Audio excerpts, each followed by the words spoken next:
What's up, everyone? Welcome to This, That, and the Other. And today is July 5th for another 13 minutes.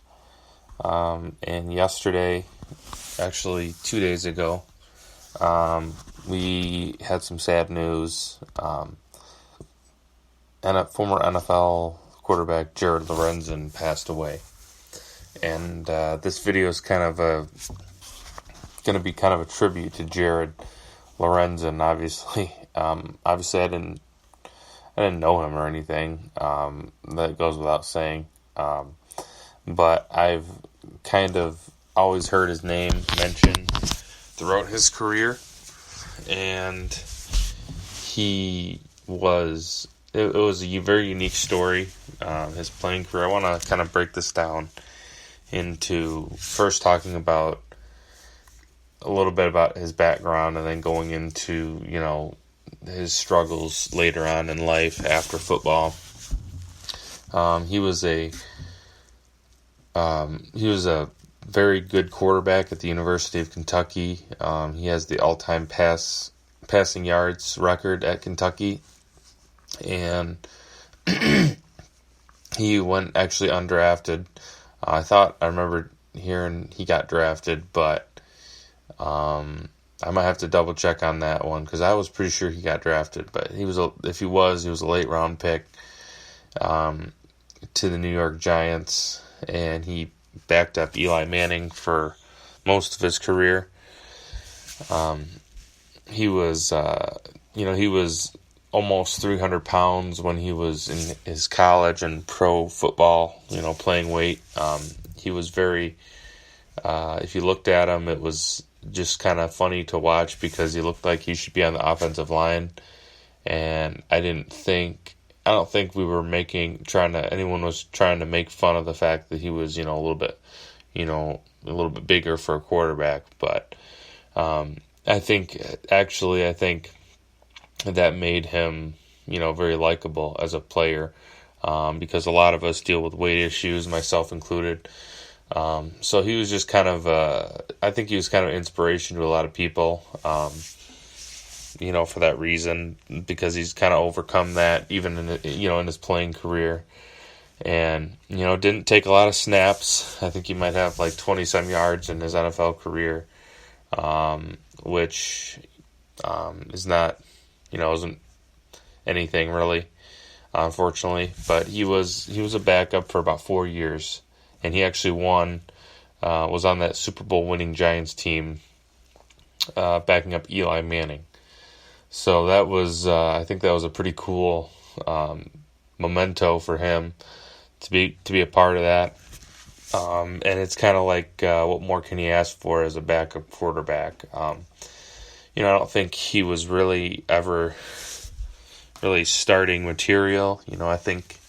I think he probably went about as far as he could in his NFL career. But I think what we have to look at, the obstacles that he overcame before and after his career. So after he was done with the New York Giants, I think he might have signed with the Indianapolis Colts. Maybe he was on their preseason roster or something like that. But he was, his career was pretty much over, and then he retired from football, and then came back and played for the Northern Kentucky River Monsters, which is a very small semi-pro team. And, he was playing substantially heavier at a larger weight than he was even in the NFL. He looked like he might have been approaching 400 pounds, and he had a very serious knee injury, which ended his football career totally. And, that is really, I think, when the pounds started piling on. Once he stepped on the scale for the first time, he said he was at about 500 some pounds, which is just a shock to him. I think he knew he had put on a lot of weight, but I don't think he knew quite, what the extent of it was. And pretty much from that point on, he started making a comeback in his life. and he went on Facebook and he started a program, just to kind of track his success losing weight and encourage other people to do it. But the main focus was, I think, about him. I think he knew that if he held himself accountable and if he had other people, if he made it public, that would be the best chance of success. And that's the truth for a lot of people who are dealing with weight loss issues. A lot of times, if you start a YouTube channel, Twitter, Instagram, Facebook, and you kind of track your success and show people where you're at, that's a great way to, hold yourself accountable. And that's what he did. And he helped out a lot of people in his journey. So, and I think it was about 2 years ago that he started this. And I remember I was doing Nutrisystem at the time. So that was on my mind too. So it, helped to inspire me a little bit as well. And I was rooting for him, no doubt. The program was called the Jared Lorenzen Project, and they would update you periodically on what was going on. And he'd give a lot of ideas, for people to, just get in shape, stuff he was doing. And, it was just a really good thing. Because before that, Jared was in kind of the low point of his life. When he had reached that 500-pound mark or whatever. So that was, I think you hear, anyways, so Jared, he was not just a few days ago. So it's been about 2 years since he started this project. And he had some sort of heart issue, kidney, lungs. I think kidneys was what it was mostly related to. Unfortunately, I cannot, give you any kind of specifics on what happened. Jared's family is being very, they're not, ready to open up about this yet, because it's very hard on them. And, so we don't know what the exact cause was, but it was definitely related to, where his body, to the point he got into the point where his body had failed him, unfortunately, because of, not taking care of his weight for so long. And he, the sad thing is that he passed away while he was, on making his comeback, while he was fighting back and taking his life into his own hands, and, and we've heard a lot of people, passing away in the NFL, whether it be the suicide, CTE related stuff, gun violence, even just car accident, like Mike Sadler, the Michigan State punter, who 3 of his friends were in a car accident. No one was drinking, no one was really doing anything they shouldn't have. Just lost control of the car on a rainy night, and you think about that Washington State quarterback. I can't remember his name, unfortunately, but right after they played Michigan State, he committed suicide for an unknown reason. And, Junior Seau and, Sean Taylor, I believe, for the Redskins, was in that, in that shooting. Same with Mylon Hicks. And even, you even look at Aaron Hernandez, who committed suicide after he's a very evil man. But, in his last days in prison, he experienced a little bit of humanity. I think, not only regret for what he had done, but a sense of hopelessness, and he killed himself. So, this one's a little bit different, when you see a guy, and we're all struggling with stuff, I think that's the key to take away from all this, is that, we as people, we are all struggling with, we're all struggling with something. And, sometimes we're just praying that it doesn't do us in, but Jared's case was different.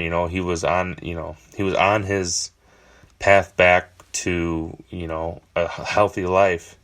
And unfortunately, it was too little too late.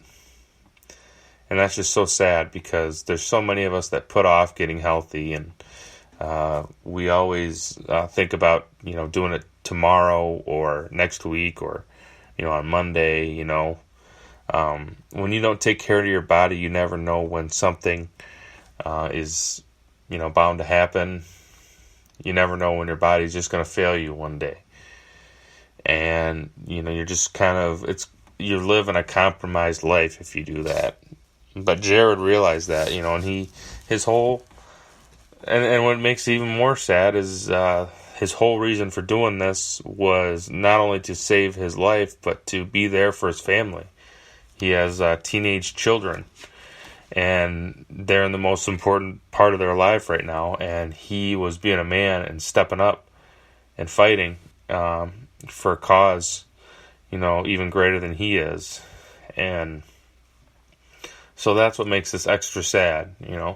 I think it's really sad when you see someone die when they're at the low point in their life. I think that's probably I think that goes without question. That's probably the saddest thing that you can see, drug overdose or something. But it's still, it's still very sad, the fact that he was fighting and it just wasn't enough.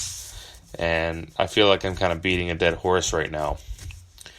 But in summary to this video, you guys need to take care of your body, and don't put things off, especially if you're young, because when we're young, we feel like our body is not going, our bodies can't fail. And I've already noticed, with my body that, things aren't what they were when you were in your early 20s or teenage years. So, don't just keep abusing your body. Your body, you owe your body a lot. Your body has done a lot for you, so be good. My saying has always been, my body's been good to me, and it's time for me to be good to my body. So just keep that in mind. That, that's the first thing I was going to say. And the second thing in relation to Jared, this is just devastating for me, having followed him. He's not, I think a lot of people know who he is, but I think there's a lot of people who don't know who he is also. He hasn't tried to put himself out there. One thing I commend Jared about is that he was so open about everything that went on, in his playing career and post-playing career. And he allowed himself to just, be a center of attention for something that most people aren't, proud of. It's not something to be ashamed of, but it's not something to be proud of either. If your body is not, if you're not taking care of your body like that. But he was so open about how many struggles he had, and, just difficulty dealing with that. And I commend him for that big time, because I think he touched a lot of people. I think he helped a lot of people. And Jared, at the end of the day, is a hero. And it's just it's a very tragic situation that he. I think that the good thing you can say is that he left the world probably with a clear conscience, in a way, knowing that he was doing everything he could to get healthy, and in the end it just wasn't enough. So, rest in peace, big fella. Jared, honestly, Jared, you're a hero, man. Because you were, you didn't want this, but you tried to make the best of it, and you deserve to be respected and remembered and commended for the efforts to get your life back on track, and you're a fighter. So that's all I got, you guys. Thank you for listening.